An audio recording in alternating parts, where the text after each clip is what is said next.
cusubtahay walaal macaan subscribe noo saar sidoo kale gambareelka taabo soo daasho wararka iyo warbixinahan halkan soo galino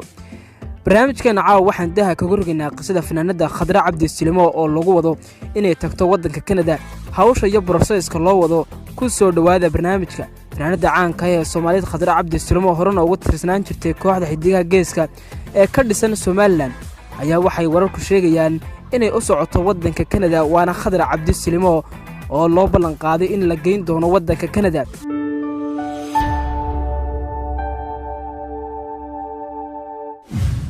haddii ay noqdaan sida hawlaha loogu talagalay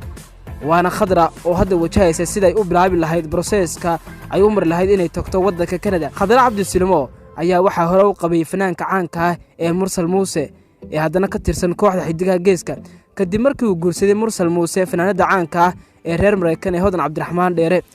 ay muddo badan jacayl guuna uu ka dhaxeeyay fanaanadaas oo ku nool wadanka Mareykanka balse talaabadaasi uu qaaday Mursal Muuse ayaa waxay noqotay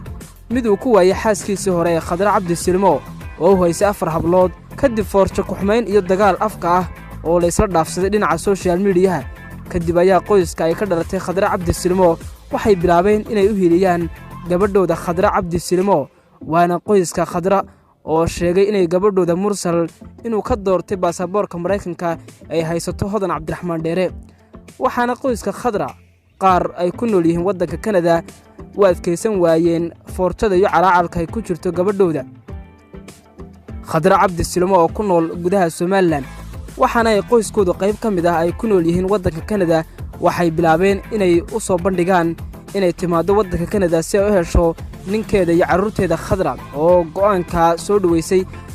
ayaa hadda waxay duubaysaa ayna suxulduub ay ugu jirtaa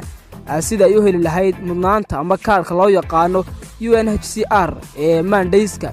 oo loo yaqaano si loogu bilaabo dacwadaha iyadoona dhawaan u safri doonto wadanka Itoobiya si ay ugu diiwaan geliso xiriyaha qaxoontiga ee ku yaala gudaha wadankaasi Itoobiya haddaba daawadayaal sida aragtaan foorjada ay qaadeen qoyska fanaanada Khadra Cabdi Silimo iyagoo la baratamaya fanaanada kale ee wadanka Mareykanka gaar ahaan gobolka Minnesota fanaanada Hodan Cabdiraxmaan Dheere fadlan qaybta hoose ee faalada ugu reeb aragtidaada asxaabtaada la wadaag